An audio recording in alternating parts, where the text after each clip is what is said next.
സ്വാഗതം. പകൽ വാർത്ത ആരംഭിക്കുന്നു. നോക്കാം തലക്കെട്ട്.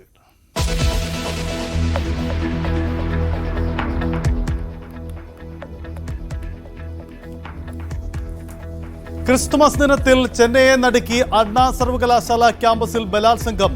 ഇരയായത് പള്ളിയിൽ പോയി മടങ്ങി വന്ന പെൺകുട്ടി. കുറ്റിക്കാട്ടിലേക്ക് വലിച്ചിഴച്ചു കൊണ്ടുപോയി ബലാത്സംഗം ചെയ്തു.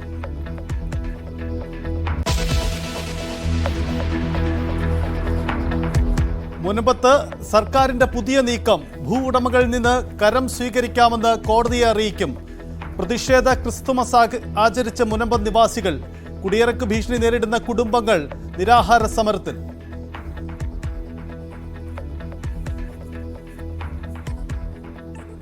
ഞങ്ങൾക്ക് ദുഃഖമല്ലാതെ ഒന്നുമില്ല. ഇതിനകത്ത് ഇതിനൊരു തീരുമാനം ഞങ്ങൾക്ക് തന്നെയില്ല. ഞങ്ങൾ എന്ത് ചെയ്യണം? ഞങ്ങൾക്ക് സങ്കടം അല്ലാണ്ട് ഒന്നുമില്ല. നല്ലൊരു ദിവസമായിട്ട് കുഞ്ഞുമക്കളായിട്ട് ജീവിക്കേണ്ട ഞങ്ങളാണ് ഈ വന്ന് സമരത്തിലിരിക്കണം.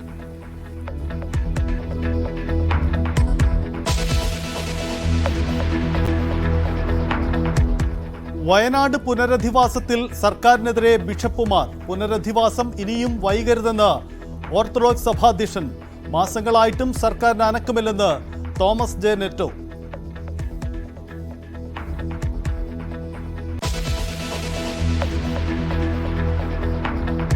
ക്രിസ്തുമസ് നിറവിൽ ലോകം. തിരുപ്പിറവിയെ വരവേറ്റ് ദേവാലയങ്ങളിൽ ചടങ്ങുകൾ. BJP ദേശീയ അധ്യക്ഷൻ JP നദ്ദ CBCI ആസ്ഥാനത്തെത്തി.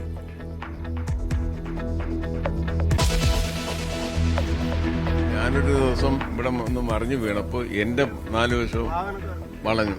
പക്ഷെ ഞാൻ എന്റെ ചെരുപ്പെടുത്ത് എറിഞ്ഞില്ലെങ്കിൽ എന്നെ അവൾ വളഞ്ഞിട്ട് കടിക്കുമായിരുന്നു. ആ തരത്തിലാണ് പട്ടിയുടെ ശല്യം. വയോധികയെ തെരുവുനായ കടിച്ചുകൊന്ന ആലപ്പുഴ വലിയഴീക്കലിൽ ജനരോഷം. മരിച്ച കാർത്തിയാനിയുടെ പോസ്റ്റ്മോർട്ടം ഇന്ന്. പലതവണ പരാതിപ്പെട്ടിട്ടും അധികാരികൾ അനങ്ങിയില്ലെന്ന ആക്ഷേപം.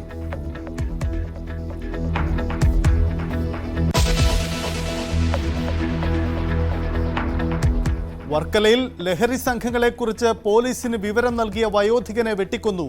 മരിച്ചത് താഴെവെള്ളൂർ സ്വദേശി ഷാജഹാൻ. കൊലപ്പെടുത്തിയത് 6 അംഗ സംഘം. കൊലയാളി സംഘത്തിലെ ഒരാൾ അറസ്റ്റ്.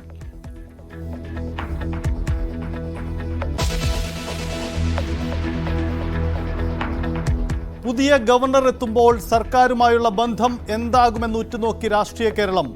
രാജേന്ദ്ര ആർലേക്കർ BJP കേന്ദ്ര നേതൃത്വത്തിന്റെ വിശ്വസ്തൻ. ആർലേക്കർ കേരളത്തിലെത്തുമ്പോൾ ആരിഫ് മുഹമ്മദ് ഖാൻ ബീഹാറിലേക്ക്.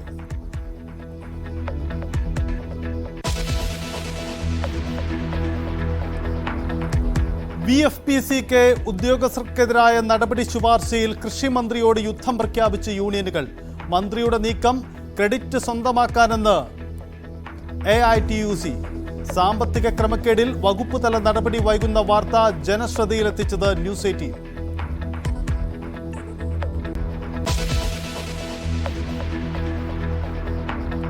മണ്ഡലപൂജയ്ക്കൊരുങ്ങി ശബരിമല സന്നിധാനം. തങ്കയങ്കി ഘോഷയാത്ര വൈകിട്ട് സന്നിധാനത്തെത്തും. മണ്ഡലപൂജ നാളെ. തീർത്ഥാടക പ്രവാഹം തുടരുന്നു.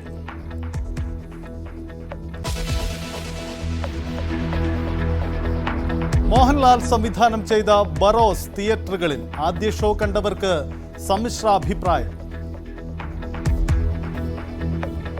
സിനിമ പ്രതീക്ഷിച്ചേക്കാൾ വളരെ മോശമായിട്ടുണ്ടായിരുന്നു. ലാലേട്ടായിട്ട് എന്തോ നോവൽ എഴുതും പോലെയാണ് ഇരുന്നത്. എന്തൊക്കെയോ പ്രതീക്ഷ, പക്ഷെ ഒന്നുമില്ല.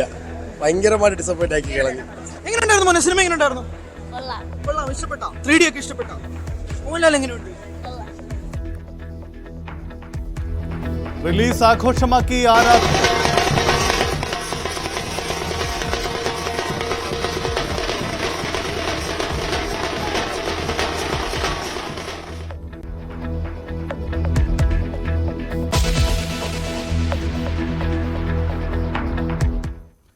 വിശദമായി കടക്കുമ്പോൾ ഒരു പ്രധാനപ്പെട്ട വാർത്തയിലേക്ക് ഇന്ന് പോകുന്നു. ചെന്നൈയെ നടുക്കി ബലാത്സംഗം. അണ്ണാ സർവകലാശാല ക്യാമ്പസിനുള്ളിൽ വിദ്യാർത്ഥിനി പീഡനത്തിന് ഇരയായി. പള്ളിയിൽ പോയി മടങ്ങി വരവെ അജ്ഞാതരായ 2 പേർ ചേർന്ന് പീഡിപ്പിച്ചു എന്നാണ് യുവതിയുടെ പരാതി. ഒപ്പമുണ്ടായിരുന്ന ആൺ സുഹൃത്തിനെ മർദ്ദിച്ചവശനാക്കിയ ശേഷം കുറ്റിക്കാട്ടിലേക്ക് വലിച്ചിഴച്ചു കൊണ്ടുപോയി പീഡിപ്പിക്കുകയായിരുന്നുവെന്നാണ് പരാതി. പോലീസ് FIR രജിസ്റ്റർ ചെയ്ത് അന്വേഷണം ആരംഭിച്ചിട്ടുണ്ട്. വിഷയത്തിൽ അടിയന്തര ഇടപെടൽ ഉണ്ടാകുമെന്ന് തമിഴ്നാട് ഉന്നത വിദ്യാഭ്യാസ മന്ത്രി ഗോവി ചെഴിയനും അറിയിച്ചിട്ടുണ്ട്. പരാതി അന്വേഷിക്കാൻ സർവകലാശാലയും പ്രത്യേക കമ്മിറ്റിയെ നിയോഗിച്ചു. കിരൺ ബാബു ചേരുന്നു. കിരൺ, തമിഴ്നാട്ടിൽ ഒരുപക്ഷെ വലിയ ചർച്ചയാവാൻ സാധ്യതയുള്ള ഒരു വിഷയമാണ് ഉണ്ടാവുന്നത്. എന്താണ് യഥാർത്ഥത്തിൽ സംഭവിച്ചത്? ഈ പെൺകുട്ടിയുടെ പരാതിയിൽ പറയുന്നത് എന്താണ്? സജിത്ത, അത്യന്തം ഖേദകരവും ദുഃഖകരവുമായ ഒരു സംഭവമാണ് ഉണ്ടായിരിക്കുന്നത്. ഇന്നലെ രാത്രിയാണ് അണ്ണാ സർവകലാശാലയുടെ ക്യാമ്പസിൽ വെച്ച് ഇത്തരത്തിൽ പെൺകുട്ടിക്ക് ലൈംഗികമായ പീഡനത്തിന് ഇരയാകേണ്ടി വന്നത്. ഈ പെൺകുട്ടിയും 2ാം സെമസ്റ്റർ വിദ്യാർത്ഥിനിയാണ്. 4ാം സെമസ്റ്ററിൽ പഠിക്കുന്ന മറ്റൊരു സീനിയർ വിദ്യാർത്ഥിയുമായി ഇന്നലെ രാത്രി പള്ളിയിൽ പോയിരുന്നു. ക്രിസ്മസ് ആഘോഷത്തിന്റെ ഭാഗമായി പള്ളിയിൽ പോയിരുന്നു. പള്ളിയിൽ പോയിട്ട് മടങ്ങി വരുന്ന വഴിക്ക് യൂണിവേഴ്സിറ്റിക്കുള്ളിൽ വെച്ച്, അതിൻ്റെ ഉള്ളിൽ തന്നെ വിശാലമായ ക്യാമ്പസാണ്, അതിനുള്ളിൽ കാട് പിടിച്ച ചില ഭാഗങ്ങളുണ്ട്. അവിടെ വെച്ച് 2 പുരുഷന്മാർ ഇവരെ സമീപിച്ച് ഈ പെൺകുട്ടിക്കൊപ്പം ഉണ്ടായിരുന്ന സുഹൃത്തിനെ മർദ്ദിച്ച് അവശനാക്കി. അതിനുശേഷം പെൺകുട്ടിയെ മർദ്ദിച്ച ശേഷം അവരെ കുറ്റിക്കാട്ടിലേക്ക് വലിച്ചിഴച്ചു കൊണ്ടുപോയി എന്നാണ് പെൺകുട്ടി പരാതി പറയുന്നത്. പോലീസ് എത്തി പരിശോധന നടത്തുകയും അന്വേഷണം ആരംഭിക്കുകയും ഒക്കെ ചെയ്തിട്ടുണ്ട്. യൂണിവേഴ്സിറ്റി ക്യാമ്പസിൽ ഇന്നലെ രാത്രിയിലാണ് ഈ ക്രിസ്മസ് പ്രാർത്ഥനയ്ക്ക് പോയിട്ട് മടങ്ങി വരുന്ന വഴിക്കാണ് ഈ സംഭവം ഉണ്ടായത്. പെൺകുട്ടി ഇന്ന് പോലീസിൽ പരാതി നൽകുകയും പോലീസ് കേസെടുക്കുകയും അന്വേഷണം ആരംഭിക്കുകയും ഒക്കെ ചെയ്തിട്ടുണ്ട്. പ്രതികളെ സംബന്ധിച്ച് ഇതുവരെയും സൂചനയൊന്നും ലഭിച്ചിട്ടില്ല. CCTV അടക്കമുള്ള ദൃശ്യങ്ങൾ പരിശോധിച്ചുകൊണ്ടിരിക്കുകയാണ്. ക്യാമ്പസിലേക്ക് ഏത് വഴിക്കൂടിയാണ് ഇവർ കടന്നു വന്നത്, ക്യാമ്പസിലെ വിദ്യാർത്ഥികളല്ല പുറത്തു നിന്നുള്ളവരാണ് ഇങ്ങനെ കടന്നു വന്നത് എന്നാണ് പ്രധാനമായും പോലീസ് കരുതുന്നത്. അവരെ സംബന്ധിച്ച വിവരങ്ങളൊന്നും ഇതുവരെയും ലഭ്യമായിട്ടില്ല. പക്ഷേ ക്യാമ്പസിനടുത്ത CCTV ദൃശ്യങ്ങളും ക്യാമ്പസിനുള്ളിലുള്ള CCTV ഒക്കെ ഇപ്പോൾ പരിശോധിച്ചു കൊണ്ടിരിക്കുകയാണ്. പെൺകുട്ടിയുടെ ആരോഗ്യസ്ഥിതി ഇപ്പോൾ കാര്യമായ പ്രശ്നങ്ങളില്ല. പക്ഷേ പെൺകുട്ടി വൈദ്യപരിശോധനയ്ക്ക് വിധേയമായി ബലാത്സംഗം ചെയ്യപ്പെട്ടിട്ടുണ്ടോ എന്നുള്ള പെൺകുട്ടിയുടെ പരാതി അടക്കം സ്ഥിരീകരിച്ചിട്ടുണ്ട്. ആ വഴിക്കുമുള്ള അന്വേഷണം നടന്നുകൊണ്ടിരിക്കുകയാണ്. കിരൺ, സ്വാഭാവികമായും ഇത് രാഷ്ട്രീയപരമായ വിവാദത്തിന് കൂടി സാധ്യതയുണ്ടല്ലോ. കാരണം BJP അടക്കം ഇത് വലിയ വിഷയമായി തമിഴ്നാട്ടിൽ ഏറ്റെടുത്തു കഴിഞ്ഞു. ഇത് സംബന്ധിച്ച് സർക്കാരിൻ്റെയും ഒപ്പം പ്രതിപക്ഷത്തിൻ്റെയും ഒക്കെ നീക്കം എങ്ങനെയാണ് ഉണ്ടാവുന്നത്? സജിത്ത്, സ്വാഭാവികമായും ഇത് വലിയ രാഷ്ട്രീയ വിവാദങ്ങളിലേക്കൊക്കെ പ്രതിഷേധങ്ങളിലേക്കൊക്കെ നീങ്ങാൻ സാധ്യതയുള്ളതാണ്. കാരണം ഒരു ക്യാമ്പസിനുള്ളിൽ വെച്ചാണ് ആ ക്യാമ്പസിലെ ഒരു വിദ്യാർത്ഥിനി ക്രൂരമായ രീതിയിൽ ഇത്തരത്തിൽ ആക്രമിക്കപ്പെടുന്നത്. അത് ക്യാമ്പസിനുള്ളിൽ പോലും വിദ്യാർത്ഥികൾക്ക് സുരക്ഷയില്ല, അല്ലെങ്കിൽ വിദ്യാർത്ഥിനികൾക്ക് സുരക്ഷയില്ല എന്ന് വരുന്നത് സ്വാഭാവികമായും അത് ആ ക്യാമ്പസിൻ്റെ മാത്രം ഉത്തരവാദിത്തമല്ല, ഭരണകൂടത്തിൻ്റെ കൂടി ഉത്തരവാദിത്തമായി മാറും എന്നുള്ളതിന് യാതൊരു സംശയവുമില്ല. ഇത്തരം വിഷയങ്ങളൊക്കെ ഉണ്ടാകുമ്പോൾ സ്വാഭാവികമായും വലിയ തോതിൽ തന്നെ ജനവികാരം സർക്കാരിനെതിരെ, ഈ സംഭവത്തിനെതിരെയുള്ള രോഷമൊക്കെ ഉയരുക സ്വാഭാവികമാണ്. ഒരു പെൺകുട്ടിയുടെ ഈ തരത്തിൽ ആക്രമിക്കപ്പെടുക, അല്ലെങ്കിൽ ഒരാൾ നേരിടേണ്ടി വരുന്നതിൽ ഏറ്റവും ക്രൂരമായ തരത്തിലുള്ള ഒരു ആക്രമണം കൂടിയാണ്. അങ്ങനെ ഒരു പെൺകുട്ടി ഇരയാകേണ്ടി വരുന്നത് അവർ ഏറ്റവും സുരക്ഷിതം എന്ന് കരുതുന്ന ക്യാമ്പസിനുള്ളിൽ വെച്ച് തന്നെയാണ്. അവിടെ വെച്ച് ഇങ്ങനെ അജ്ഞാതരായ 2 പേർ കടന്നു കയറുകയും ഈ കൂടെ ഉണ്ടായിരുന്നു ഒരു ആൺകുട്ടി കൂടെ ഉണ്ടായിരുന്നു. ആ ആൺകുട്ടിയെ മർദ്ദിച്ച് അവശനാക്കിയ ശേഷമാണ് പെൺകുട്ടിയെ ഈ തരത്തിലേക്ക് അവർ ആക്രമിക്കുന്നത്. അങ്ങനെ ഒരു സംഭവം ഉണ്ടാകുമ്പോൾ അതിനെതിരെയുള്ള പ്രതിഷേധവും വിവിധ ഭാഗങ്ങളിൽ നിന്ന് ഉയരുന്നുണ്ട്. സർക്കാരിന് ഇനി ഏറ്റവും ചെയ്യാൻ കഴിയുന്നത് ഏറ്റവും അടിയന്തരമായി തന്നെ ആരാണോ ഇതിൽ പ്രതികളായിരിക്കുന്നവർ അവരെ കണ്ടെത്തുക, അവരെ നിയമത്തിന് മുന്നിലെത്തിക്കുക എന്നത് മാത്രമാണ്. അല്ലെങ്കിൽ വലിയ പ്രതിഷേധത്തിലേക്ക് നീങ്ങാൻ തന്നെയാണ് സാധ്യത. അത് വലിയ പ്രതിഷേധത്തിലേക്ക് നീങ്ങാൻ സാധ്യതയുണ്ട്. എന്തായാലും പോലീസ് ഇക്കാര്യത്തിൽ അന്വേഷണം ആരംഭിച്ചിട്ടുണ്ട്. ഒപ്പം യൂണിവേഴ്സിറ്റിയും പ്രത്യേക ഒരു കമ്മിറ്റിയെ നിയോഗിച്ച് വിഷയം പരിശോധിക്കുകയാണ്. മുനമ്പം ഭൂമി തർക്കത്തിൽ നിർണായക നീക്കവുമായി സംസ്ഥാന സർക്കാർ. മുനമ്പത്തെ താമസക്കാരിൽ നിന്നും ഭൂനികുതി വാങ്ങാമെന്ന് ഹൈക്കോടതിയെ അറിയിക്കും. സർക്കാർ നീക്കം ജനങ്ങളുടെ കണ്ണിൽ പൊടിയിടാൻ മാത്രമാണെന്നാണ് മുനമ്പം സമരസമിതിയുടെ വിമർശനം. ക്രിസ്തുമസ് ദിനമായ ഇന്നും മുനമ്പം ജനതയുടെ നിരാഹാര സമരം തുടരുകയാണ്. റവന്യൂ അവകാശങ്ങൾ പുനഃസ്ഥാപിക്കണമെന്നാവശ്യപ്പെട്ട് മുനമ്പം സമരസമിതി നൽകിയ ഹർജി പരിഗണിക്കവേ സർക്കാരിനോട് കോടതി നിലപാട് ആരാഞ്ഞിരുന്നു. ഇതിന് മറുപടിയായാണ് മുനമ്പത്തെ താമസക്കാരിൽ നിന്നും ഭൂനികുതി വാങ്ങാമെന്ന് സർക്കാർ തീരുമാനിച്ചത്. ക്രിസ്മസ് അവധിക്ക് ശേഷം കോടതി തുറക്കുമ്പോൾ സത്യവാങ്മൂലം ഫയൽ ചെയ്യും. വർഷങ്ങളായി മുനമ്പത്ത് താമസിക്കുന്നവരുടെ അവകാശങ്ങൾ സംരക്ഷിക്കണമെന്നാണ് സർക്കാർ സത്യവാങ്മൂലത്തിൽ അറിയിക്കുക. നേരത്തെ തന്നെ കരമടക്കാം എന്ന് ഗവൺമെന്റ് സമ്മതിച്ചതാണ്. പിന്നീട് അതിൻ്റെ തന്നെ ഭാഗമായിട്ടുള്ളവരുടെ കേസും കുഴപ്പവും കൊണ്ടാണ് കരമടക്കാൻ സമ്മതിക്കാതിരുന്നത്. അവർ അവിടെ താമസിക്കുന്ന ഒരാളെയും കുടിയിറക്കാൻ പാടില്ല. ഇതിൽ ഉറച്ച നിലപാട് CPM അന്നും തീരുമാനിച്ചിട്ടുണ്ട്, ഇന്നും തീരുമാനിച്ചിട്ടുണ്ട്. സർക്കാർ നീക്കം മുനമ്പം ജനതയുടെ കണ്ണിൽ പൊടിയിടാനുള്ള നടപടിയെന്നാണ് സമരസമിതിയുടെ പ്രതികരണം. ഞങ്ങൾക്ക് ഇതൊക്കെ കേൾക്കുമ്പോൾ ചിരിയാണ് വരുന്നത്. ആരുടെ കണ്ണിൽ പൊടിയിടാനാണ് ഇതുപോലുള്ള ഓരോ പ്രസ്താവനകളുമായി സർക്കാർ മുന്നോട്ട് വരുന്നത്? റവന്യൂ അവകാശങ്ങൾ പൂർണ്ണമായും തിരികെ ലഭിക്കുന്നതുവരെ നിരാഹാര സമരം തുടരാനാണ് മുനമ്പം ജനതയുടെ തീരുമാനം. ക്രിസ്മസ് ദിനമായ ഇന്നും മുനമ്പത്തെ 600-ലധികം വരുന്ന കുടുംബങ്ങളിലെ ഓരോ അംഗങ്ങളും നിരാഹാരമിരിക്കുകയാണ്. ഇതിനൊരു തീരുമാനം ഞങ്ങൾക്ക് തന്നെയില്ല. ഞങ്ങൾ എന്ത് ചെയ്യണം? ഞങ്ങൾക്ക് സങ്കടമല്ലാണ്ട് ഒന്നുമില്ല. നല്ലൊരു ദിവസമായിട്ട് കുഞ്ഞുമക്കളായിട്ട് ജീവിക്കേണ്ട ഞങ്ങളാണ് ഈ വന്ന് സമരത്തിനിരിക്കണം. വീട്ടിലിരുന്ന് കഴിച്ചു കൂട്ടേണ്ട സമയമാണ് ഇതൊക്കെ, ഞങ്ങൾ ഈ പ്രായമായ ആളിലൊക്കെ. പിന്നെ ഇത് ബക്കപ്പിൻ്റെ ഭൂമിയല്ല, ഞങ്ങളുടെ തന്നെയാണ്, ഞങ്ങളുടെ ഭൂമി തന്നെയാണ്. ഞങ്ങൾ കാശ് കൊടുത്ത് മേടിച്ച ഭൂമിയാണ്. ബക്കപ്പിന് വിട്ടുകൊടുക്കാൻ ഞങ്ങൾ തയ്യാറല്ല. ഇന്ന് ക്രിസ്മസ് ആഘോഷിക്കേണ്ട ഈ ദിനത്തിൽ ഞങ്ങൾ ഇന്ന് നിരാഹാരത്തോടുകൂടി കുടുംബസമേതം ഈ സമരപന്തലിലാണ്. ഞങ്ങളുടെ കാര്യത്തിനൊരു പരിഹാരം ഇല്ലാത്തടത്തോളം നാൾ വരെ ഈ സമരം എത്ര നീണ്ടുപോയാലും ഞങ്ങൾ ഈ സമരം തുടരും. കഴിഞ്ഞ വർഷം ഇതേ ദിവസം ഇതേ സമയം വരെ ഈ ഇരിക്കുന്ന ഓരോരുത്തരുടെയും കുടുംബത്തിൽ ആഘോഷത്തിന്റെയും സന്തോഷത്തിന്റെയും നിമിഷങ്ങളായിരുന്നു. പക്ഷേ ഇന്ന് ഇവരുടെ പോരാട്ടം അതിജീവനം തുടർന്നുകൊണ്ടേയിരിക്കുകയാണ് ഈ സമരമുഖത്തും. സർക്കാരിന്റെ ഈ നിർണായക നീക്കത്തിൽ പോലും മുനമ്പൻ നിവാസികൾ ചില സംശയങ്ങളും പ്രകടിപ്പിക്കുന്നുണ്ട്. ക്യാമറാമാൻ മനോജിനോടൊപ്പം നവമി ദിനേശ്, ന്യൂസ് 18 കൊച്ചി. ക്രിസ്തുമസ് ആഘോഷിച്ച് ലോകം.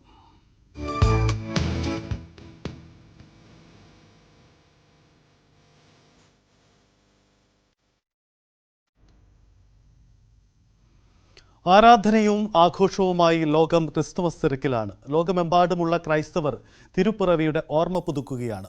പാലസ്തീൻ ഇസ്രയേൽ ആക്രമണം തുടരുന്നതിനാൽ ക്രിസ്തു ജനിച്ച സ്ഥലമായി കരുതുന്ന ബത്ലഹേമിൽ 2ാം വർഷവും ക്രിസ്തുമസ് ആഘോഷങ്ങൾ പ്രാർത്ഥനയിൽ മാത്രം ഒതുങ്ങി. ലോകത്ത് ഏറ്റവും കൂടുതൽ ജനങ്ങൾ ആഘോഷിക്കുന്ന ഉത്സവങ്ങളിൽ പ്രധാനം, ഏറ്റവും കൂടുതൽ രാജ്യങ്ങളിൽ അവധിയുള്ള ആഘോഷങ്ങളിലൊന്ന്, വിശ്വാസത്തിന്റെ ഭാഗമല്ലാതെയും ആഘോഷിക്കുന്ന പ്രധാന ഉത്സവമാണ് ക്രിസ്തുമസ്.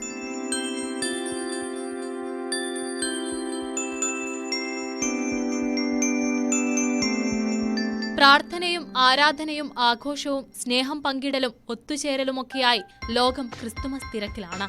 നക്ഷത്രവിളക്കുകൾ അലങ്കരിച്ച ക്രിസ്തുമസ് ട്രീ, പുൽക്കൂട്, മധുര പലഹാരങ്ങൾ, സമ്മാനങ്ങൾ, കരോളുകൾ, സാന്താക്ലോസ്, റെയിൻഡിയേഴ്സസ്, പാട്ടും നൃത്തവുമെല്ലാമായി ലോകം പള്ളികളിലും തെരുവുകളിലും വീടുകളിലും ആഘോഷത്തിലാണ്.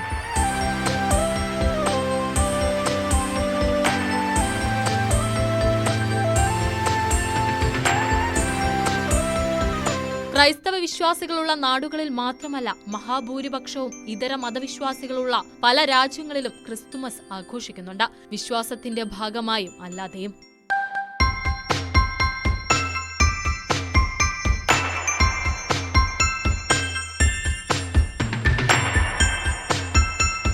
New York, London, Prague, Sydney, Edinburgh, Paris തുടങ്ങി ക്രിസ്തുമസ് ആഘോഷങ്ങൾക്ക് പെരുമ കേട്ട നഗരങ്ങളെല്ലാം ക്രിസ്തുമസ് ആഘോഷ ലഹരിയിലാണ്.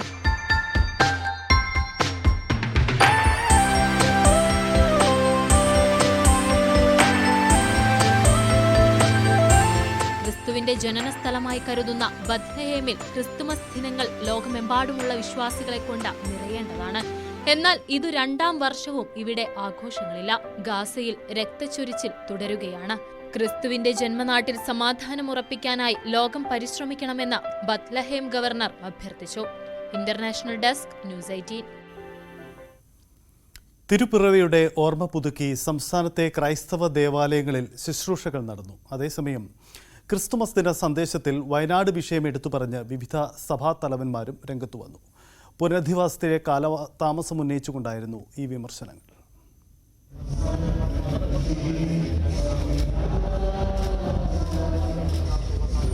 തിരുവനന്തപുരം ലൂർദ് ഫെറോണ പള്ളിയിൽ വിശുദ്ധ കുർബാനയ്ക്ക് കർദിനാൾ മാർ ജോർജ് കൂവക്കാട് മുഖ്യ കാർമ്മികനായി. പള്ളിയിൽ കർദിനാളിന് സ്വീകരണവും നൽകി.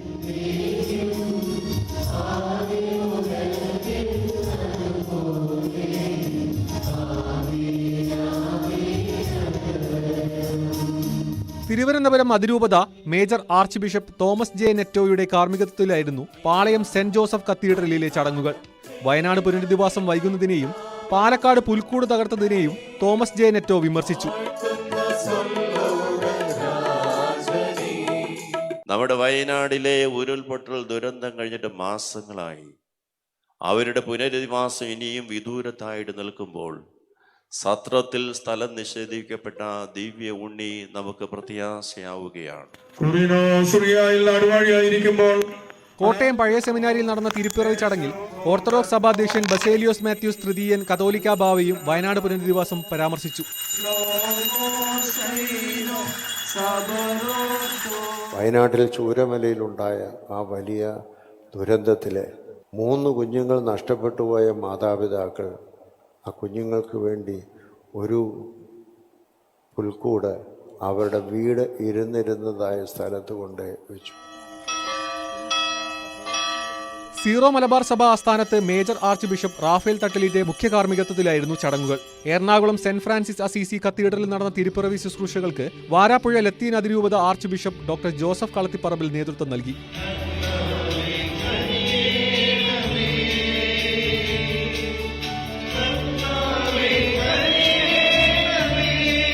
കഞ്ഞിക്കുഴി സെന്റ് മേരീസ് ദേവാലയത്തിലായിരുന്നു ഇടുക്കി രൂപതയിലെ തിരുപ്പിറവി ആഘോഷങ്ങൾ. ഇടുക്കി രൂപത മെത്രാൻ മാർ ജോൺ നെല്ലിക്കുന്നേലാണ് തിരുപ്പിറവി ചടങ്ങുകൾക്ക് കാർമ്മികത്വം വഹിച്ചത്. സംസ്ഥാനത്തെ വിവിധ ദേവാലയങ്ങളിലും പ്രത്യേക പ്രാർത്ഥനയും കുർബാനയും നടന്നു. വിവിധ ബ്യൂറോകൾക്കൊപ്പം ന്യൂസ് ഡെസ്ക് ന്യൂസ് 18. ഒരു മതത്തിന്റെയും ആഘോഷങ്ങൾ തടയാൻ ആർക്കും അധികാരമില്ലെന്ന് മലങ്കര കത്തോലിക്ക സഭാധ്യക്ഷൻ കർദിനാൾ മാർ ബസേലിയോസ് ക്ലിമീസ് കാത്തോലിക്ക ബാവ പറഞ്ഞു. രാജ്യത്തെ എല്ലാവരുടെയും രീതികൾ ഒരുപോലെ ആക്കണമെന്ന് പറയുന്നത് ശരിയല്ലെന്നും കാത്തോലിക്ക ബാവ പറയുന്നു. ന്യൂസ് 18 അഭിമുഖത്തിലായിരുന്നു അദ്ദേഹത്തിൻ്റെ പ്രതികരണം. വിശ്വാസപരമായ ഒരു കാര്യത്തിൻ്റെ ആഘോഷം നടക്കുന്നു. എന്തിനാണ് നമ്മളത് അതിനെക്കുറിച്ച് ഒരു വേവലാതിപ്പെടുന്നത്? അത് ആരാന്നുള്ളതല്ലല്ലോ. അവരുമായി നമുക്കെല്ലാം പങ്കുവയ്ക്കാം. സ്കൂളിൽ പഠിക്കാം, കോളേജിൽ പഠിക്കാം, മാർക്കറ്റിൽ പോയി സാധനം വാങ്ങിക്കാം, ഒരേ ട്രെയിനിൽ യാത്ര ചെയ്യാം, ഒരേ ബസ്സിൽ പോകാം, ഒരേ ഭക്ഷണം കഴിക്കാം, ഒരേ ഹോട്ടലിൽ നിന്ന് കഴിക്കാം. ഇതെന്താ? അവർക്ക് അവരുടെ സ്വാതന്ത്ര്യത്തിന് അവർക്ക് പ്രാർത്ഥിച്ചുകൂടെ? ഇങ്ങനെ ഒരു തുറന്ന മനസ്സുണ്ടെങ്കിൽ ഈ കാര്യം സാധിക്കും. ഇതിൽ ഒരു പരിധി കഴിഞ്ഞ ഒരു അതിരുവിട്ട ഒരു മതചിന്ത ഒരു വിഭാഗത്തിനും ആവശ്യമില്ല. മനുഷ്യനെ മാനിക്കാത്ത ഒരു ദൈവം ഇല്ല. തിരുവല്ല കുമ്പനാട്ട് കരോൾ സംഘത്തിന് നേരെ സാമൂഹ്യ വിരുദ്ധരുടെ ആക്രമണത്തിൽ സ്ത്രീകളടക്കം 8 പേർക്ക് പരിക്കേറ്റു. അക്രമി സംഘത്തിലെ 4 പേരെ പോലീസ് പിടികൂടി. തൃശൂർ പാലയൂർ സെന്റ് തോമസ് തീർത്ഥാടന കേന്ദ്രത്തിൽ ക്രിസ്തുമസ് ആഘോഷം പോലീസ് മുടക്കിയെന്ന മറ്റൊരു ആരോപണം കൂടി ഉയർന്നു. എന്നാൽ മൈക്ക് ഓഫ് ചെയ്യാൻ നിർദ്ദേശിക്കുക മാത്രമായിരുന്നു ചെയ്തത് എന്നതാണ് പോലീസ് നൽകുന്ന വിശദീകരണം. രാത്രി 12:30 മണിയോടുകൂടിയാണ് തിരുവല്ല കുമ്പനാട് കാരാൾ സംഘത്തിന്റെ നേരെ ആക്രമണമുണ്ടായത്. 10 പേരടങ്ങുന്ന സംഘം ഒരു പ്രകോപനവുമില്ലാതെയാണ് കാരാൾ സംഘത്തെ ആക്രമിച്ചത്. തിരുവല്ല എക്സോഡസ് ചർച്ചിലെ സ്ത്രീകളും കുട്ടികളും ഉൾപ്പെടെ 8 പേർക്ക് പരിക്കേറ്റു. കാരാൾ സംഘത്തിന്റെ പരാതിയിൽ പോലീസ് സ്ഥലത്തെത്തിയെങ്കിലും അക്രമി സംഘം ഓടി രക്ഷപ്പെട്ടു. കരാൾ സംഘമെത്തിയ കാറിന്റെ ലൈറ്റ് ഡിം ചെയ്യാത്തതാണ് പ്രകോപനത്തിന് കാരണമെന്നാണ് പോലീസ് പറയുന്നത്. സംഭവത്തിൽ 4 പേർ പിടിയിലായി. സുരേഷ്, ജിത്തു, ഷെറിൻ, ജിബിൻ എന്നിവരെയാണ് പിടികൂടിയത്. തൃശൂർ കുന്നംകുളത്തും കാരലിനിടെ സംഘർഷമുണ്ടായി. സ്ത്രീകൾ ഉൾപ്പെടെ 5 പേർക്ക് പരിക്കേറ്റു. കല്ലഴിക്കുന്ന് സ്വദേശിനി സുനിത, മകൻ ജിതിൻ എന്നിവർക്കും വിജീഷ്, മക്കളായ ആദിത്യൻ, അർച്ചന എന്നിവർക്കുമാണ് പരിക്കേറ്റത്. കാരലുമായി എത്തിയ സംഘം വീട് കയറി ആക്രമിച്ചുവെന്നാണ് വിജീഷിന്റെ പരാതി. എന്നാൽ സംഘത്തിനൊപ്പം ഉണ്ടായിരുന്ന തന്നെയും അമ്മയെയും വിജീഷും മക്കളും ആക്രമിച്ചുവെന്ന് ജിതിനും പരാതി നൽകിയിട്ടുണ്ട്. തൃശൂർ പാലയൂർ സെയിന്റ് തോമസ് തീർത്ഥാടന കേന്ദ്രത്തിൽ ക്രിസ്മസ് ആഘോഷം പോലീസ് മുടക്കിയെന്നാണ് ആരോപണം. പള്ളിവളപ്പിൽ കാരൽ ഗാനം പാടാൻ പോലീസ് അനുവദിച്ചില്ലെന്നും നിർദ്ദേശം ലംഘിച്ച് കാരൽ പാടിയാൽ തൂക്കിയെടുത്ത് എറിയുമെന്ന് ചാവക്കാട് SI വിജിത് K വിജയൻ ഭീഷണിപ്പെടുത്തിയതായും സംഘാടകർ ആരോപിച്ചു. എന്നാൽ ആഘോഷങ്ങൾ തടസ്സപ്പെടുത്തിയിട്ടില്ലെന്നും രാത്രി സംഘടിപ്പിച്ച പരിപാടിയിൽ മൈക്ക് ഓഫ് ചെയ്യാൻ നിർദ്ദേശിക്കുക മാത്രമായിരുന്നുവെന്നുമാണ് പോലീസിന്റെ വിശദീകരണം. News desk news 18. ക്രിസ്തുമസ് ദിനത്തിൽ കോഴിക്കോട് രൂപത ബിഷപ്പ് വർഗീസ് ചക്കാലിക്കലുമായി കൂടിക്കാഴ്ച നടത്തി സയ്യിദ് സാദിഖ് അലി ശിഹാബ് തങ്ങൾ വന്നതിൽ വലിയ സന്തോഷമെന്നും ഈ സംസ്കാരമാണ് നമ്മുടെ നാടിന് ആവശ്യമെന്നും ബിഷപ്പ് വർഗീസ് ചക്കാലിക്കൽ പറഞ്ഞു. മുനമ്പം വിഷയം നിലനിൽക്കുന്ന സാഹചര്യത്തിൽ ഇത്തരം കൂടിക്കാഴ്ച അനിവാര്യമാണെന്നും ബന്ധങ്ങളുടെ പാലം ക്രിസ്തുമസിലൂടെ പുനർനിർമ്മിക്കാനാകുമെന്നും സാദിഖ് അലി ശിഹാബ് തങ്ങളും പറഞ്ഞു. ഒരു കൂടിക്കാഴ്ച സന്തോഷത്തിന്റെ ഒരു കൂടിക്കാഴ്ചയാണ്. പ്രത്യേകിച്ച് ഈ സുദിനം എന്നുള്ളത് യേശുവിന്റെ ജന്മദിനം. കേരളത്തിലാകുമ്പോൾ നമ്മുടെ ഒരു മതസൗഹാർദ്ദത്തിന്റെ കൂടി ഒരു ആഘോഷമാണ് ക്രിസ്മസ് എന്നുള്ളത്. വിവിധ ജനവിഭാഗങ്ങൾ ജീവിക്കുന്ന കേരളത്തിൽ ക്രിസ്മസ് ആയാലും ഓണമായാലും പെരുന്നാളായാലും അത് സമൂഹത്തിന്റെ ആഘോഷമാണ്. ബന്ധങ്ങളുടെ പാലം അത് ആഘോഷങ്ങളിലൂടെ തീർക്കാൻ നമുക്ക് സാധിക്കുന്നുണ്ട്. ബന്ധങ്ങളുടെ പാലമാണ് നമ്മൾ വീണ്ടും പുനർനിർമ്മിക്കുന്നതും വീണ്ടും ദൃഢപ്പെടുത്തുന്നതും. സ്നേഹത്തിലൂടെ നമുക്ക് ദൃഢപ്പെടുത്തുവാൻ ക്രിസ്മസും ഓണവും പെരുന്നാളൊക്കെ നമ്മളെ സഹായിക്കുന്നുണ്ട്. ഈ നല്ല ദിവസം ഇവിടെ വന്ന് എല്ലാവരോടും ഞങ്ങളുടെ സ്നേഹം പങ്കുവെക്കുവാൻ സാധിച്ചതിലേറെ സന്തോഷമുണ്ട്. റോമിലെ ക്രിസ്തുമസിന് ഇത്തവണ മാറ്റു കൂടുതലാണ്. വത്തിക്കാനിലെ സെന്റ് പീറ്റേഴ്സ് ബസിലിക്കയിൽ കാൽ നൂറ്റാണ്ടിൽ ഒരിക്കൽ മാത്രം തുറക്കുന്ന വിശുദ്ധ കവാടം തിരുപ്പിറവി രാത്രിയിൽ ഫ്രാൻസിസ് മാർപ്പാപ്പ തുറന്നു. ഇതോടെ ജൂബിലി വർഷ ആചാരാനുഷ്ഠാനങ്ങൾക്കും തുടക്കമായി. In illo tempore dixit Iesus, Amen, Amen dico vobis, ego sum ostium ovium. റോമിലെ ആ വാതിലിലേക്കായിരുന്നു എല്ലാ കണ്ണുകളും. ഇറ്റാലിയൻ ഭാഷയിൽ പോർത്ത സാന്ത. സെന്റ് പീറ്റേഴ്സ് ബസിലിക്കയുടെ മുൻഭാഗത്തുള്ള 5 വാതിലുകളിൽ വടക്കേ അറ്റത്ത് നിലകൊള്ളുന്ന വാതിൽ. തുറക്കാനും അടയ്ക്കാനും അധികാരം മാർപ്പാപ്പയ്ക്ക് മാത്രം. 25 വർഷത്തിലൊരിക്കൽ മാത്രം തുറക്കുന്ന പുണ്യകവാടം തിരുപ്പിറവി രാത്രിയിൽ തുറന്നു.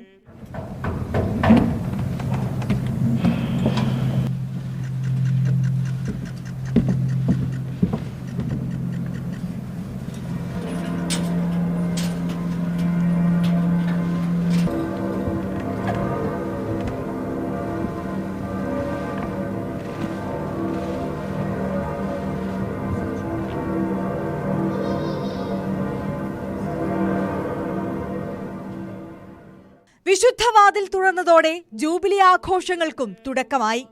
ബോണിഫസ് 8 മാർപ്പാപ്പയുടെ കാലത്താണ് ജൂബിലി ആഘോഷങ്ങൾക്ക് തുടക്കമിട്ടത്. അന്നാണ് ആദ്യമായി വിശുദ്ധ കവാടം നിർമ്മിച്ചതും തുറന്നതും.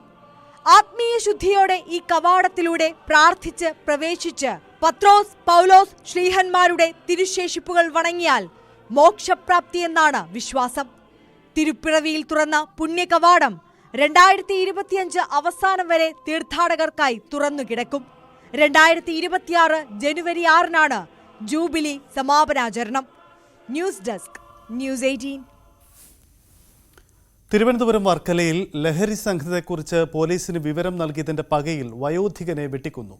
താഴെവെട്ടൂർ സ്വദേശി ഷാജഹാനാണ് കൊല്ലപ്പെട്ടത്. അക്രമി സംഘത്തിലെ ഒരാൾ പിടിയിലായി. തീരദേശ മേഖലയിൽ മദ്യത്തിന്റെയും ലഹരി മരുന്നുകളുടെയും ഉപയോഗം വർദ്ധിച്ചു വരുന്നതായി ഷാജഹാനും ബന്ധുവായ മത്സ്യത്തൊഴിലാളിയും വർക്കല പോലീസിനെ അറിയിച്ചിരുന്നു. ഇന്നലെ ഉച്ചയോടെ സ്ഥലത്തെത്തിയ പോലീസ് ലഹരി വസ്തുക്കൾ കണ്ടെത്തി. പരാതി നൽകിയിലെ വൈരാഗ്യം കാരണം ലഹരി മാഫിയ സംഘം കഴിഞ്ഞ ദിവസം ഷാജഹാന്റെ ബന്ധുവായ മത്സ്യത്തൊഴിലാളിയെ മർദ്ദിച്ചിരുന്നു. ഇത് സംബന്ധിച്ചും വർക്കല പോലീസിൽ പരാതി നൽകിയതിന് പിന്നാലെയാണ് 6 അംഗ സംഘം വയോധികനെ ആക്രമിച്ചത്. ഷാജഹാൻ കടൽത്തീരത്തുകൂടി ഇരുചക്രവാഹനത്തിൽ സഞ്ചരിക്കവേ പതിയിരുന്ന സംഘം മാരകായുധങ്ങളുമായി ആക്രമിക്കുകയായിരുന്നു. കമന്ന് കിടക്കുന്ന സഹോദരൻ ആദ്യം ഞങ്ങൾ കാണുന്നില്ല. ഇവിടെയാണ് കിടക്കുന്നതെന്ന് ഞങ്ങൾ കാണുന്നില്ല.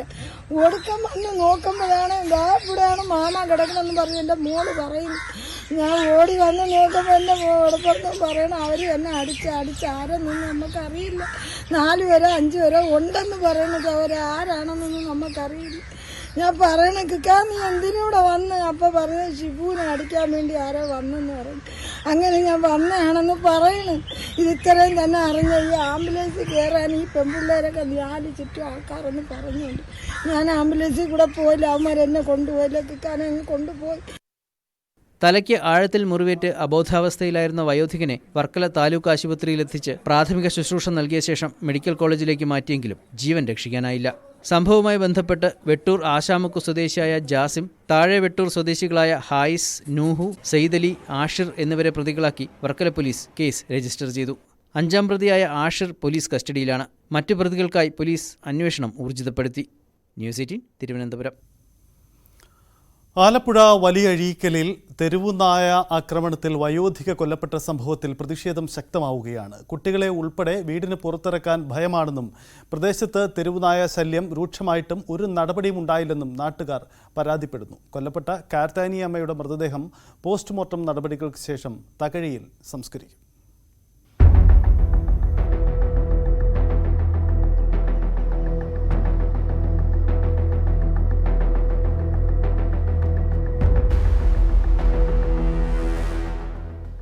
ആറാട്ടുപുഴയിലെ വലിയഴിക്കൽ നാട്ടുകാരിൽ ഭീതി പടർത്തി തെരുവ് നായ്ക്കൾ വിഹരിക്കുകയാണ്. തീരദേശ മേഖല ആയതുകൊണ്ട് തന്നെ കൂട്ടം കൂടിയാണ് സഞ്ചാരം. തീരദേശ പാതയോട് ചേർന്നുള്ള പ്രകാശിന്റെ വീട്ടിൽ ഇന്നലെ ഉച്ചയോടെയാകാം കാർത്തിയാനി അമ്മയെ തെരുവ് നായ്ക്കൾ ആക്രമിച്ചതെന്നാണ് നിഗമനം. രാവിലെ 10 മണിക്ക് വീടും ഗേറ്റും പൂട്ടിപ്പോയ പ്രകാശനും ഭാര്യ ജൂലിയും വൈകിട്ട് 4 മണിയോടെ വീട്ടിലെത്തിയപ്പോൾ കണ്ടത് ഞെട്ടിക്കുന്ന കാഴ്ചയാണ്. അമ്മ അവിടെ താഴെ കിടക്കുകയായിരുന്നു. അമ്മയ്ക്ക് എനിക്കൊന്നും പിന്നെ എനിക്ക് നോക്കാനോ ബോധം അങ്ങനൊന്നും എനിക്ക് പറ്റിയില്ല. ഞാൻ ഇത് കണ്ടിട്ട് ഞാൻ വരിയെടുത്ത് ആശുപത്രിയിൽ പോകുമായിരുന്നു. മുഖമൊക്കെ ഭയങ്കരമായിട്ട് ആക്രമിച്ചു. അങ്ങനെ ഇവിടെ ഈ താടിയലിന് ഇവിടാണ് കടി കിട്ടിയിരിക്കുന്നത്. എനിക്കിത് ഒറ്റനോട്ടം ഞാൻ എൻ്റെ അമ്മയല്ല, എനിക്ക് എന്ത് പറയാൻ പറ്റും. രക്തം പറ്റിപ്പിടിച്ച മുഖവുമായി നായ്ക്കൾ ഓടുന്നത് കണ്ടതായി അയൽവാസിയായ സ്ത്രീ പറയുന്നു. പ്രകാശിന്റെ വീടിന്റെ മതിലിനോട് ചേർന്ന പ്ലാസ്റ്റിക് ഷീറ്റ് കൊണ്ട് മറച്ചയിടത്താണ് കാർത്തിയായനിയമ്മ കിടന്നിരുന്നത്. അവിടെ അവശേഷിച്ച ഭക്ഷണ പദാർത്ഥങ്ങളും പാത്രങ്ങളും ഉൾപ്പെടെ കാണാമായിരുന്നു. മുഖത്തായിരുന്നു പരിക്കുകളേറെയും. പട്ടി അമ്മയുടെ കഴുത്തിനാണ് കടിച്ചിരിക്കുന്നത്. കഴുത്തിനും മുഖത്തും ഒക്കെയാണ് കടിച്ചിരുന്നത്. കഴുത്തിന് കടിയേറ്റത് കാരണം മരണത്തിന്റെ കാരണമാണ്. മുഖം പൂർണ്ണമായി കടിച്ചിട്ടുണ്ടായിരുന്നു. മുഖം പൂർണ്ണമായിട്ട് കടിച്ചിട്ടുണ്ട്. പുലർച്ചെ ജോലിക്ക് പോകുന്ന മത്സ്യത്തൊഴിലാളികൾ ഉൾപ്പെടെ നായ കൂട്ടം കൂടി ആക്രമിക്കുക പതിവാണിവിടെ.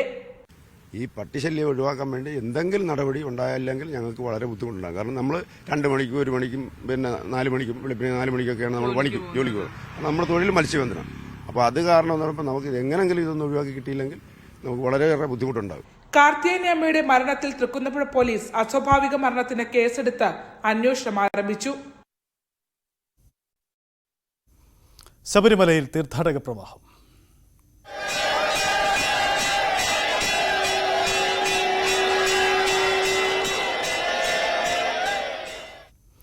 ശബരിമലയിൽ തങ്കയങ്കി ചാർത്തിയുള്ള ദീപാരാധന വൈകിട്ട് നടക്കും. ഉച്ചയ്ക്ക് 1:30 പമ്പയിൽ ദേവസ്വം മന്ത്രി VN വാസവൻ തങ്കയങ്കി ഘോഷയാത്രയെ സ്വീകരിക്കും. വൈകിട്ട് 6:40 ദീപാരാധന നടക്കുക. 11 മണിവരെ 36,127 തീർത്ഥാടകർ മല കയറി. തങ്കയങ്കി ചാർത്തിയുള്ള ഭഗവാനെ ദർശിക്കുന്നതിന് വേണ്ടിയുള്ള വലിയ കാത്തിരിപ്പിലാണ് ഈ സന്നിധാനം ഉള്ളത്. ഇവിടെ വലിയ തിരക്ക് തന്നെ ഇന്നും അനുഭവപ്പെടുന്നുണ്ട്. എന്തായാലും ഇന്ന് വൈകുന്നേരം 6:40 തങ്കയങ്കി ചാർത്തിയുള്ള ദീപാരാധന ഉള്ളത്. ഉച്ചയ്ക്ക് 1:30 പമ്പയിൽ ദേവസ്വം മന്ത്രി VN വാസവൻ തങ്കയങ്കി ഘോഷയാത്രയെ സ്വീകരിക്കും. അതിനുശേഷം പിന്നീട് ഏതാണ്ട് 6:15 ശേഷം സന്നിധാനത്തേക്ക് തങ്കയങ്കി ഘോഷയാത്ര എത്തും. രാവിലെ 11 മണിക്ക് ശേഷം ഭക്തരെ പമ്പയിൽ നിന്ന് കടത്തിവിടില്ല. തുടർന്ന് തങ്കയങ്കി ഘോഷയാത്ര ശരംകുത്തിയിലെത്തിയ ശേഷം മാത്രമായിരിക്കും. അതായത് ഏതാണ്ട് 5 മണിയോടുകൂടി മാത്രമാണ് പമ്പയിൽ നിന്ന് തീർത്ഥാടകരെ കടത്തിവിടുക. അതിനുശേഷം 6:40 വരെ വിവിധ തരത്തിലുള്ള പൂജാ ചടങ്ങുകളുണ്ട്. അതുകൊണ്ട് തന്നെ ആ സമയത്തും ഭക്തർക്ക് ദർശനമില്ല. 6:40 ദീപാരാധനയ്ക്ക് ശേഷം, അതായത് തങ്കയങ്കി ചാർത്തിയുള്ള ഭഗവത് ദർശനമായിരിക്കും അതിനുശേഷം, അതായത് ഉച്ചയ്ക്ക് ശേഷം ഉണ്ടാകുക എന്ന് തന്നെ നമുക്ക് കൃത്യമായി പറയാം. സാധാരണഗതിയിൽ ഉച്ചയ്ക്ക് ശേഷം 3 മണിക്കാണ് നട തുറക്കുക. പക്ഷെ ഇന്ന് ആ സമയത്ത് ദർശനമില്ല. 5 മണിക്ക് മാത്രമാണ് നട തുറക്കുക. അതിനുശേഷം തങ്കയങ്കിയെ സ്വീകരണം അങ്ങനെയുള്ള ചടങ്ങുകളാണ് ഉള്ളത്. നാളെ ഉച്ചയ്ക്ക് 12:30 മണ്ഡല പൂജ ഉള്ളത്. 12:30 മുതൽ 1 മണി വരെ. തുടർന്ന് നാളെ രാത്രി ഹരിവരാസനം പാടി നടയടയ്ക്കുന്നതോടുകൂടി മണ്ഡല തീർത്ഥാടന കാലത്തിന് പര്യവസാനം സംഭവിക്കുകയാണ്. എന്തായാലും സുഗമമായൊരു തീർത്ഥാടന കാലം അവസാനിക്കുന്നു. ഈ അവസാന ദിവസങ്ങൾ തന്നെ അത് നന്നായി മുന്നോട്ട് പോകാൻ, ഈ അവസാന ദിവസത്തെ പൂജാ ദിവസങ്ങൾ നന്നായി മുന്നോട്ട് പോകാനുള്ള ഒരുക്കങ്ങളാണ് നടക്കുന്നത്. ഉന്നത ഉദ്യോഗസ്ഥരെല്ലാം തന്നെ ഈ ശബരിമല സന്നിധാനത്ത് ഉള്ള ഇന്നലെയും ഇന്നുമൊക്കെ നല്ല തിരക്കുണ്ട്. പക്ഷേ ഇന്ന് തിരക്കിന് നിയന്ത്രണങ്ങൾ ഉണ്ട് എന്ന് തന്നെ പറയാം. നേരത്തെ പറഞ്ഞതുപോലെ 50,000 അല്ലെങ്കിൽ 60,000 ഒക്കെ ഭക്തരെയാണ് കടത്തിവിടുക. 5,000 സ്പോട്ട് ബുക്കിംഗ് ആണ്. പക്ഷേ ഇവിടെ എത്തുന്ന എല്ലാവർക്കും ദർശനം ഉണ്ടാകും എന്നാണ് ദേവസ്വം ബോർഡ് അറിയിച്ചിരിക്കുന്നത്. അതിനുവേണ്ടിയുള്ള ക്രമീകരണങ്ങളാണ് നടക്കുന്നത്. എന്തായാലും വൈകുന്നേരത്തെ ദീപാരാധനയ്ക്ക് വേണ്ടിയുള്ള കാത്തിരിപ്പിലാണ് ഈ സന്നിധാനം ഉള്ളത്. മുൻ പ്രധാനമന്ത്രി അടൽ ബിഹാരി വാജ്പേയിയുടെ 100ാം ജന്മദിനം സദ്ഭരണ ദിനമായി ആചരിച്ച് രാജ്യം. 21ാം നൂറ്റാണ്ടിലേക്കുള്ള ഇന്ത്യയുടെ പരിവർത്തന ശില്പി എന്നാണ് വാജ്പേയിയെ പ്രധാനമന്ത്രി നരേന്ദ്രമോദി വിശേഷിപ്പിച്ചത്. BJPയിൽ നിന്നുള്ള ആദ്യ പ്രധാനമന്ത്രി അടൽ ബിഹാരി വാജ്പേയിയുടെ 100ാം ജന്മദിനം വിപുലമായ പരിപാടികളോടുകൂടിയാണ് കേന്ദ്ര സർക്കാരും BJPയും ആഘോഷിക്കുന്നത്. വാജ്പേയിയുടെ അന്ത്യവിശ്രമ സ്ഥലമായ രാഷ്ട്രീയ സ്മൃതി സ്ഥലിൽ പ്രധാനമന്ത്രി പുഷ്പാർച്ചന നടത്തി.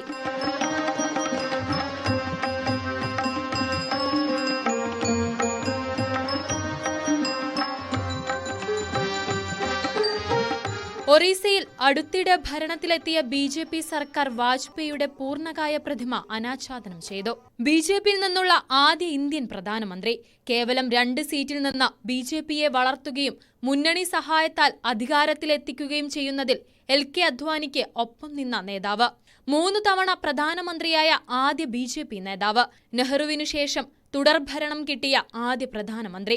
കവി, നയതന്ത്ര വിദഗ്ധൻ, എല്ലാ പാർട്ടി നേതാക്കളുമായി നല്ല ബന്ധം സൂക്ഷിച്ച നേതാവ്, മികച്ച ഭരണാധികാരി തുടങ്ങി വിശേഷണങ്ങൾ ഏറെയുള്ള നേതാവ്. 2014 മോദി സർക്കാർ നിലവിൽ വന്നതു മുതലാണ് വാജ്പേയിയുടെ ജന്മദിനമായ ഡിസംബർ 25 സദ്ഭരണ ദിനമായി കേന്ദ്ര സർക്കാർ പ്രഖ്യാപിച്ചത്. ഇന്ത്യയുടെ സാമ്പത്തിക കുതിച്ചുചാട്ടത്തിന് കളമൊരുക്കിയ ഭരണാധികാരി എന്നാണ് പ്രധാനമന്ത്രി മാധ്യമങ്ങൾക്ക് നൽകിയ ഓർമ്മക്കുറിപ്പിൽ വാജ്പേയിയെ വിശേഷിപ്പിച്ചത്. ഇന്ത്യയെ തെക്ക് വടക്കും കിഴക്ക് പടിഞ്ഞാറും ബന്ധിപ്പിക്കുന്ന സുവർണ ചതുഷ്കോണം റോഡ് വികസന പദ്ധതിയും മോദി അനുസ്മരിച്ചു. National desk, news 18.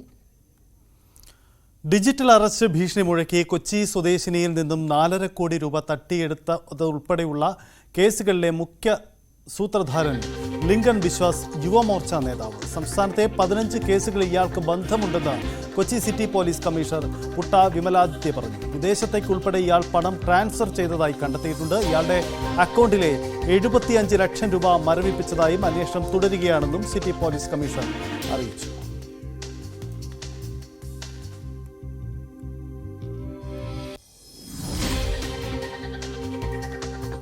ഇനി സ്വർണം വെള്ളി നിരക്കുകൾ. കവിത ഗോൾഡ് ആൻഡ് ഡയമണ്ട്സ് ഇന്നത്തെ സ്വർണം വെള്ളി നിരക്കുകൾ നിങ്ങൾക്കായി സമർപ്പിക്കുന്നത്. ഏവർക്കും കവിത ഗോൾഡ് ആൻഡ് ഡയമണ്ട്സിന്റെ ക്രിസ്മസ് ന്യൂ ഇയർ ആശംസകൾ. സ്വർണം 22 ക്യാരറ്റ് ഗ്രാമിന് 7070, പവന് 56,560. 18 ക്യാരറ്റ് ഗ്രാമിന് 5860, പവന് 46,880. വെള്ളി ഗ്രാമിന് 95 രൂപ, കിലോഗ്രാമിന് 95,000 രൂപ. കവിത ഗോൾഡ് ആൻഡ് ഡയമണ്ട്സ് ഇന്നത്തെ സ്വർണം വെള്ളി നിരക്കുകൾ നിങ്ങൾക്കായി സമർപ്പിക്കുന്നത്. ഏവർക്കും കവിത ഗോൾഡ് ആൻഡ് ഡയമണ്ട്സിന്റെ ക്രിസ്മസ് ന്യൂ ഇയർ ആശംസകൾ. പൂർണ്ണമാകുന്നു. ഇനി ഗ്രീൻ ക്രിസ്മസ് കാണാം.